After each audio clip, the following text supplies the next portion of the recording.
ജനങ്ങളോട് വിജയ്ക്ക് ഒരു വോട്ട്, ഒരു വായ്പ കൊടുങ്ക, കൈകൂപ്പി ഒരു ചെറു പുഞ്ചിരിയോടെയുള്ള ആ വിളി കേട്ടത് തമിഴകം മാത്രമായിരുന്നില്ല. അദ്ദേഹത്തെ സ്നേഹിക്കുന്ന, അദ്ദേഹത്തിൻ്റെ വിജയം ആഗ്രഹിക്കുന്ന ഓരോരുത്തരുമായിരുന്നു. കേരളം മുതൽ വിവിധ രാജ്യങ്ങളിൽ വരെ ആ വിളിക്ക് പ്രതിധ്വനികളുണ്ടായി. ജോസഫ് വിജയ് ചന്ദ്രശേഖരിൽ നിന്ന് അയാൾ ജനങ്ങളുടെ തലപതിയായി മാറി.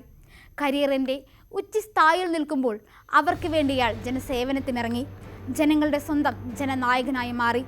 ഇതൊരു വെറും തിരഞ്ഞെടുപ്പല്ല, ദശാബ്ദങ്ങളായുള്ള ദ്രാവിഡ രാഷ്ട്രീയ കോട്ടകളിലേക്ക് ഒരു ഒറ്റയാൻ നടത്തിയ സർജിക്കൽ സ്ട്രൈക്കാണ്. ജനക്കൂട്ടം വോട്ടാകില്ല എന്ന് പരിഹസിച്ചവർക്ക് മുന്നിൽ ഒരു വസ്ത്രത്തിലൂടെയാണ് തലപതി മറുപടി നൽകിയത്. സാധാരണ അദ്ദേഹം ഉപയോഗിക്കുന്ന white shirt, beige pant. Gen Z വോട്ടർമാർ ഇതൊരു യൂണിഫോം പോലെ ഏറ്റെടുത്തു. പ്രമുഖ താരങ്ങളും സോഷ്യൽ മീഡിയ ഇൻഫ്ലുവൻസേഴ്സും ഈ വേഷമണിഞ്ഞ് രംഗത്തെത്തിയതോടെ ബൂത്തുകൾ ഒരു രാഷ്ട്രീയ അടയാളമായി മാറി. ഞങ്ങൾ ഒരുമിച്ചാണ് എന്ന് സന്ദേശം നൽകാൻ ഈ വസ്ത്രത്തിന് സാധിച്ചു. മറ്റ് രാഷ്ട്രീയ എതിരാളികൾ പണമൊഴുക്കിയും സ്വാധീനിച്ചും ജനക്കൂട്ടത്തെ കൂടെ നിർത്താൻ നോക്കിയപ്പോൾ വിജയ് തൻ്റെ ആരാധകരെ നേതാക്കളാക്കി മാറ്റി. നിശബ്ദനായി നിന്നുകൊണ്ട് ഒരു കൊടുങ്കാറ്റ് സൃഷ്ടിച്ചു. രസകരമായൊരു വസ്തുത എന്തെന്നാൽ വിജയ് എന്ന വ്യക്തി സോഷ്യൽ മീഡിയയിൽ ഒട്ടും ആക്റ്റീവല്ല. സ്ഥിരമായി ലൈവ് വരാറില്ല, ദിവസവും ട്വീറ്റുകൾ ഇടാറില്ല. സോഷ്യൽ മീഡിയയിൽ അത്ര സജീവമല്ലാത്ത വിജയ് എങ്ങനെ ഡിജിറ്റൽ ലോകം കീഴടക്കി? അവിടെയാണ് അദ്ദേഹത്തിൻ്റെ വിർച്വൽ വാരിയേഴ്സിൻ്റെ പങ്ക്. എ വോട്ട് ഫോർ ചേഞ്ച് എന്ന് പറഞ്ഞ് അയാൾക്ക് വേണ്ടി കണ്ടന്റുകൾ കൊണ്ട് സോഷ്യൽ മീഡിയയിൽ ട്രെൻഡുകൾ സെറ്റ് ചെയ്തു. ആരാധകർ വിർച്വൽ വാരിയേഴ്സായി മാറി. ജാതിമത ഭേദമന്യേ എല്ലാവരും ഒന്നായി തങ്ങളാൽ കഴിയുന്ന തരത്തിൽ പ്രചാരണം നടത്തി. വിജയ് മാമനക്കൊരു വോട്ട് കൊടുങ്ക എന്ന് പറയുന്ന ഒരുപാട് കുട്ടികളെ നാം കണ്ടു. വോട്ട് എന്താണെന്ന് പോലും അറിയാത്തവർ ഒരു വിർച്വൽ വാരിയേഴ്സായി പ്രവർത്തിച്ചു. ഇത് ജനങ്ങളിൽ ഒരു പുനർചിന്തയ്ക്ക് വഴിതെളിച്ചിട്ടുണ്ട്. തമിഴകത്തെ ഇൻഫ്ലുവൻസേഴ്സും നടീനടന്മാരും ഒന്നടങ്കം ഏറ്റെടുത്ത ഒരു രാഷ്ട്രീയ മൂവ്മെൻ്റായി ഇത് മാറി. ഇൻഫ്ലുവൻസേഴ്സും താരങ്ങളും ഒരേ സ്വരത്തിൽ സംസാരിച്ചത് വിജയ്ക്ക് നൽകിയ ഡിജിറ്റൽ മൈലേജ് ചെറുതൊന്നുമല്ല. ഒരാൾ പോലും ആവശ്യപ്പെടാതെ തന്നെ ലക്ഷക്കണക്കിന് പോസ്റ്റുകൾ വന്നു. നിശബ്ദനായിരുന്നിട്ടും സോഷ്യൽ മീഡിയയെ ഇത്രമേൽ സ്വാധീനിച്ച മറ്റൊരു നേതാവുണ്ടോ എന്ന് സംശയിക്കേണ്ടിയിരിക്കുന്നു. വിജയ് എന്ന താരം രാഷ്ട്രീയക്കാരനായപ്പോഴും ജനങ്ങൾ അയാളെ അതേ സ്നേഹത്തോടെ വരവേറ്റു.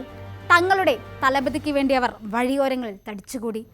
തലപതി പറഞ്ഞു എന്ന ഒരൊറ്റ വാക്കിൽ അമ്മമാർ തങ്ങളുടെ വീട്ടുപടിക്കൽ വിസിൽ കോലങ്ങൾ ഇട്ടു. പാർട്ടി ചിഹ്നമായ വിസിൽ കേവലം ഒരു അടയാളമല്ല, അതൊരു വികാരമായി മാറി. മുൻ വർഷങ്ങളെ അപേക്ഷിച്ച് ഇത്തവണ പോളിംഗ് ശതമാനത്തിൽ വൻ വർധനമാണ് ഉണ്ടായത്. 2021 72.8% നിന്നത് 84.6% കുതിച്ചുയർന്നു. ഇതിൽ വലിയൊരു പങ്ക് കന്നി വോട്ടർമാരുടേതാണ്. അതിലും വിസ്മയിപ്പിച്ചത് വിദേശ രാജ്യങ്ങളിൽ നിന്നുള്ള തമിഴ് മക്കളുടെ വരവാണ്. ലണ്ടൻ, സിംഗപ്പൂർ, USA എന്നിവിടങ്ങളിൽ നിന്ന് ആയിരക്കണക്കിന് പ്രവാസികൾ വോട്ട് ചെയ്യാൻ മാത്രമായി വിമാനം കയറി. എങ്ങളുടെ തലപതിക്ക് ഒരു വോട്ട് എന്ന ലക്ഷ്യമായിരുന്നു അവരെ നയിച്ചത്. തമിഴ്നാടിൻ്റെ ചരിത്രത്തിൽ ആദ്യമായാണ് ഇത്രയധികം NRI വോട്ടുകൾ ബൂത്തിലെത്തുന്നത്. സോഷ്യൽ മീഡിയയിലെ ഈ വൻ സ്വാധീനം കൃത്യമായി ബാലറ്റ് ബോക്സുകളിൽ വോട്ടായി മാറുമോ? ചരിത്രം പരിശോധിക്കുമ്പോൾ സിനിമാ താരങ്ങളുടെ ജനപ്രീതി പലപ്പോഴും വോട്ടായി മാറിയിട്ടുണ്ടെങ്കിലും നിലവിലെ ദ്രാവിഡ രാഷ്ട്രീയ കോട്ടകളെ തകർക്കാൻ ഈ ഡിജിറ്റൽ ഐക്യം മാത്രം മതിയോ എന്ന ചോദ്യം ബാക്കിയാണ്.